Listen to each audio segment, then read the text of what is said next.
Kalian itu harus melayani rakyat. Jangan bikin diskusi-diskusi aneh seperti ini, lalu rakyat nanti suruh nunggu. Apa ini? Apa kita nggak punya malu? Tonton itu film supaya kalian bisa bercermin. Itulah Indonesia. Supaya kalian bisa nangis seperti rakyat nangis menunggu kalian berunding, bahas. Nah, pikirlah, Tuhan kasih kalian kesempatan memimpin, lakukan sesuatu yang baik. Jangan malah bela ini, bela itu. Mengerti apa? Anda mengerti politik itu sejak kapan? Ini politik brengsek. Aku bukan ahli politik, tapi aku punya common sense, aku punya sensitivitas, aku punya empati pada kehidupan, karena yang kalian kelola itu adalah kehidupan rakyat Indonesia. Jadi jangan mencari-cari, datang ini anak lagi bawa-bawa laporan, kamu gak malu begitu?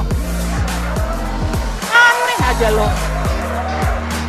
Kalau kamu mau belajarlah, lihat apa yang terjadi pada bangsa ini.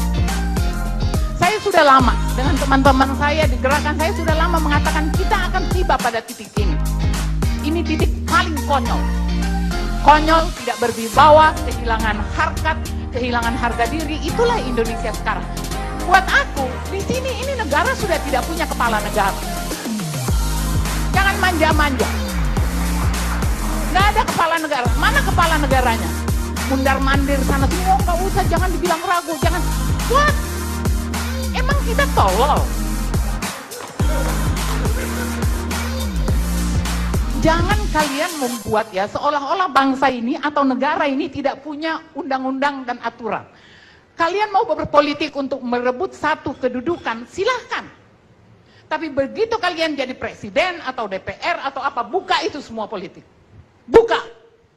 Dan jadilah pengabdi pada rakyat, pada bangsa, pada negara. Kalian tuh digaji, rakyat loh yang gaji, dan rakyat menonton kelakuan kalian. Do something. Aku buat, jangan-jangan Anda juga nggak tahu tuh kalau misalnya dari tadi ngomong konstitusi yang mana? Yang udah diacak-acak itu, yang udah jadi liberal itu, yang membuat kita makin miskin itu. Itukah konstitusi? Kalau nggak ada gerakan yang kuat dan keras ya, terutama kepada DPR, jangan main-main. DPR itu juga, ini juga presiden ini aneh banget. Ya, DPR itu kontrol, bukan musuh. Jadi kalau DPR menegur, ya harus dia dengar. Nggak, jangan dibuat, ini kan suasananya semua politik, ya kan? Karena ketakutan politik.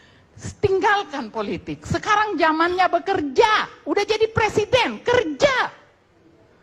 Jangan panggil-panggil apa saingannya Megawati lah. Kenapa nggak? Mana si Megawati? Coba. Loh, mana? Kan kita semua mendengar, mulai dari media resmi sampai ke warung kopi, kita udah tahu bahwa kebingungan presiden kita ini karena ada partai-partai pengusung dan pendukungnya. Oke, sekarang kemana Megawati? Emang kita gaji Megawati buat nakut-nakutin Jokowi? Mana itu siapa? Surya Paloh. Ayo muncul keperluan, jangan berada di belakang. Jangan-jangan ini fitnah, jangan-jangan bukan Megawati yang nunggangin, memang jangan-jangan emang Jokowinya aja nggak bisa, ya kan? Jadi ngomong, ini negara milik kita bersama, bukan milik satu orang. Jangan ada yang merasa dirinya berhak mengatur-ngatur presiden yang udah ditetapkan. Gue suka atau tidak suka dia presiden. Jangan diganggu-ganggu. Suruh dia membuktikan dia mampu atau tidak. Kalau hari ini menurut saya, kita tidak punya kepala negara.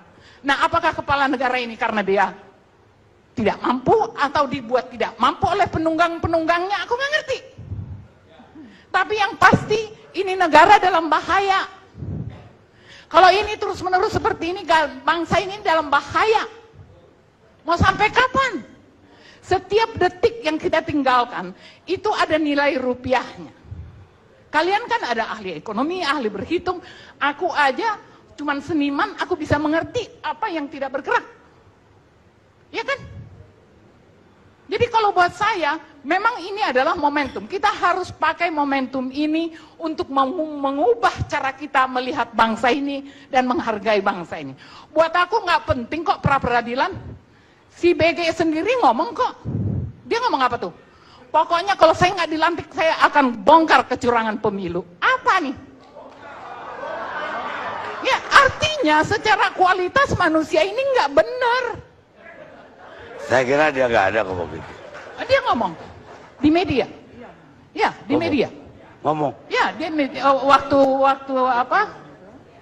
Waktu dari sekretaris presiden kepresidenan mengatakan supaya mundur, dia bilang kalau saya nggak dilantik, saya akan bongkar. Nah, maksud saya ini secara kualitas saja udah nggak benar. Padahal dia bagian dari pilpres, ya kan? Jadi kalau betul ada kecurangan, dia juga bagian dari situ. Giliran kebutuhannya tidak mau dicopot, terus dia ngancam. Sebenarnya Tuhan lagi bekerja. Tidak perlu pra-peradilan. Mulutnya sendiri membuka bahwa dia tidak layak jadi Kapolri. Mulutnya sendiri.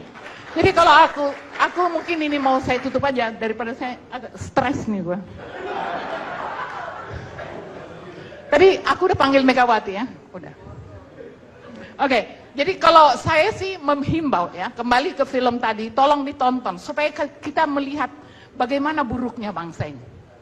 Dan itu hasil kita. Setelah reformasi apa sih yang didapat oleh rakyat? Jangan ngomonglah tentang pemilihan apa tuh namanya? One vote apa itu sebagai sebuah kebanggaan kemajuan, enggak.